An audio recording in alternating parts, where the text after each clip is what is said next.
নমস্কার বন্ধুরা, ডোনার রান্নাঘরে আপনাদের সকলকে স্বাগত জানাই। চিকেন ভর্তা খেতে আমাদের সাধারণত রেস্টুরেন্টেই যেতে হয়, তাই এইভাবে বাড়িতেই সহজেই বানিয়ে ফেলুন অপূর্ব স্বাদের চিকেন ভর্তা।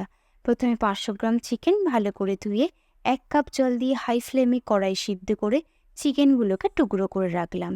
কড়াই 2 চামচ তেল দিয়ে বড় 2 চামচ পেঁয়াজ বাটা দিয়ে পেঁয়াজটা ভাজা হলে 1 চামচ আদা রসুন কাঁচা লঙ্কা বাটা, 1 চামচ হলুদ গুঁড়ো, 1 চামচ লঙ্কার গুঁড়ো, 1 চামচ জিরে গুঁড়ো, 1 চামচ ধনে গুঁড়ো, 1 চামচ কাশ্মীরি লাল লঙ্কার গুঁড়ো, স্বাদ মতো লবণ দিয়ে ভালো করে কষিয়ে তেল ছাড়লে 1 চামচ টমেটো পেস্ট, 1 চামচ মরিচ গুঁড়ো, 1 কাপ টক দই দিয়ে ভালো করে কষিয়ে তার মধ্যে 1/2 কাপ কাজু বাটা, 4-5টা চেরা কাঁচা লঙ্কা, চিকেন সেদ্ধ করা জল দিয়ে খুব ভালো করে তেল ছাড়া পর্যন্ত কষিয়ে টুকরো করা চিকেনগুলোকে দিয়ে 2 মিনিট ফুটিয়ে সিদ্ধ করে ছোট টুকরো করা ডিম, কস্তুরি মেথি, ধনেপাতা দিয়ে মিশিয়ে নিলাম।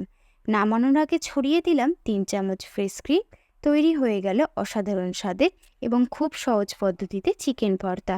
ভিডিওটি ভালো লেগে থাকলে অবশ্যই লাইক, শেয়ার এবং কমেন্ট করবেন।